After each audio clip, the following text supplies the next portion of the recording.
They looked like the couple everyone wanted to be. Mark and Evelyn Hale, young, successful, living the dream in a quiet corner of upstate New York. But behind the dinner parties and picture-perfect smiles was a secret so cold, so methodical, it would shatter an entire town. This is the story of how love curdled into resentment, and how one woman's carefully built facade collapsed under the weight of her own lies. In the summer of 1983, the small town of Brookvale, New York, sat nestled between pine forests and mirror-still lakes.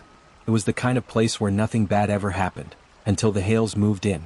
Mark Hale was 34, a structural engineer with a quiet confidence and a contagious laugh.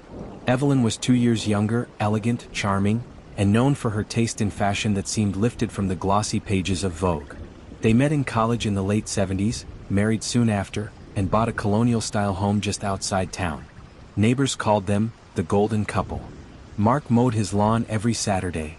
Evelyn organized fundraisers for the local art museum. From the outside it was all perfection. But perfection is often a mask. By 1985, the local recession hit hard. Mark's firm struggled, deadlines grew longer, paychecks smaller. Evelyn's taste for luxury didn't shrink with their bank account. Arguments began, first whispers behind drawn curtains, then full-blown shouting matches that the neighbors pretended not to hear. Friends noticed the distance. Mark stopped showing up to poker nights. Evelyn began spending more time in the city, visiting friends, she said. But one friend, Carla Jensen, later told police Evelyn often stayed with her only one night before disappearing for days. Evelyn had started seeing someone else. Daniel Reed, a 29-year-old investment consultant from Manhattan. Daniel was charming, ambitious, and most importantly wealthy. He promised her excitement, an escape. By the winter of 1986, Evelyn was trapped between two worlds, the comfort of her suburban life and the temptation of a new beginning. Divorce, however, wasn't part of her plan. New York law then required lengthy proceedings, and Mark had the upper hand financially. If she left him, she'd lose almost everything. That's when she began to think differently. To her, Mark had become an obstacle. And obstacles, Evelyn believed, could be removed. She started small, quietly changing insurance policies. Mark's life insurance was doubled in early 1987. She told the broker with a laugh that Mark had become accident-prone. Over the next few months, Evelyn's spending grew erratic. Jewelry, trips to the city, a new car, all on credit. And yet she acted calmer than ever. Mark told his sister, "Evelyn's been strange lately, like she's rehearsing for a role." On May 23, 1987, Mark left home for a weekend fishing trip near Lake Stillwater. It was something he did every spring, a tradition he said helped him clear his head. Evelyn waved goodbye from the porch, coffee cup in hand. It was the last time anyone saw him alive. When Mark failed to show up for work Monday morning, his co-workers called Evelyn. She sounded concerned but not alarmed. "Maybe he extended his trip," she said softly. By Wednesday, police were notified. Officers found Mark's truck abandoned near the lake. Inside were his fishing rods, an untouched packed lunch, and his watch placed neatly on the dashboard, something his friends said he never took off. To the town of Brookvale, it looked like a tragic accident.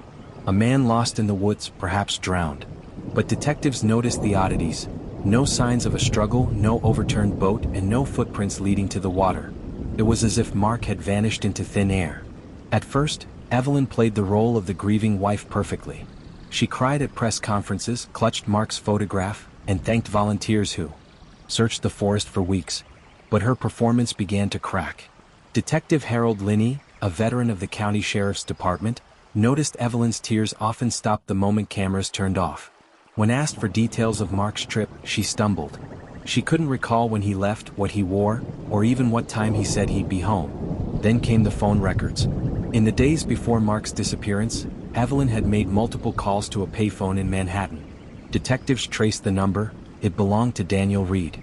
Reed denied any wrongdoing, claiming he hadn't seen Evelyn in months. But his secretary later admitted she'd booked Evelyn a hotel room under a false name just 2 nights before Mark vanished. The evidence was circumstantial, until the insurance agent came forward. He revealed Evelyn had been impatient for the payout, asking repeatedly how long it would take if something happened to her husband. It wasn't enough for an arrest, but the tide was turning. 3 weeks after Mark's disappearance, a local teenager found a rusted toolbox buried near the edge of Lake Stillwater.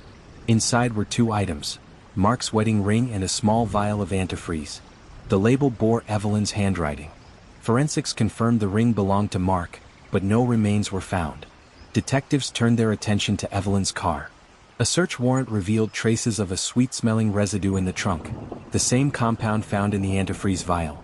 When confronted, Evelyn claimed it was spilled cleaning fluid. But in 1987, police laboratories were just beginning to test for ethylene glycol exposure, a method still new and rare. Samples sent to Albany came back conclusive.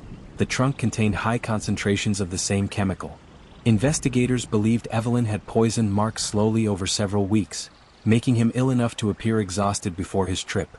The weekend getaway may have been her opportunity to stage his disappearance.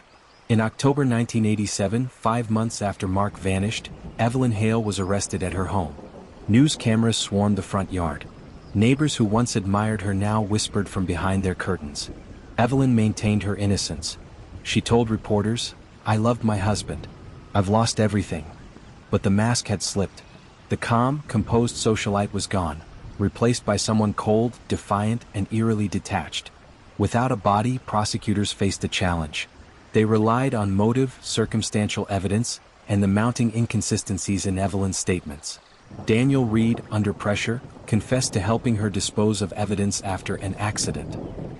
He admitted Evelyn told him Mark had fallen during the trip and that she needed to make it look clean. The trial of Evelyn Hale began in the spring of 1988 at the Albany County Courthouse. It was one of the most publicized cases upstate New York had seen in decades. Reporters filled the gallery. Sketches of Evelyn's stoic face appeared on the covers of national magazines. The prosecution painted her as calculating, a woman who valued wealth over love, control over compassion. The defense argued she was a victim of circumstance, manipulated by Reed and crushed by financial strain. But the most damning testimony came from the insurance agent and the forensic chemist who linked the antifreeze to Evelyn's handwriting and vehicle. When the verdict was read after 9 hours of deliberation, the courtroom was silent. Guilty on all counts.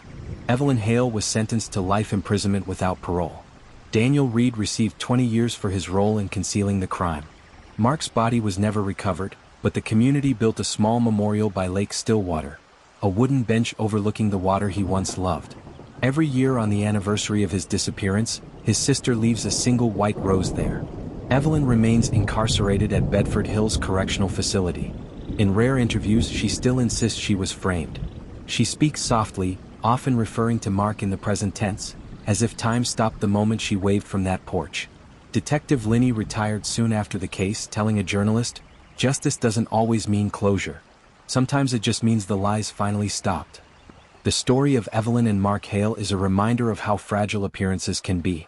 Behind the manicured lawns and carefully chosen smiles, there can live quiet storms of resentment and greed. It forces us to ask, how well do we ever really know the person sleeping beside us?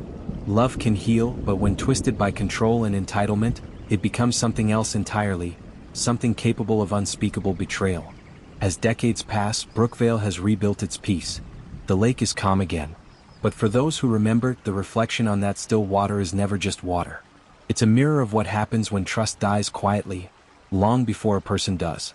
If you found this story thought-provoking, subscribe to True Crime Vault for more real-life mysteries and stories that remind us how thin the line can be between love, lies, and loss. Until next time, stay safe and stay curious.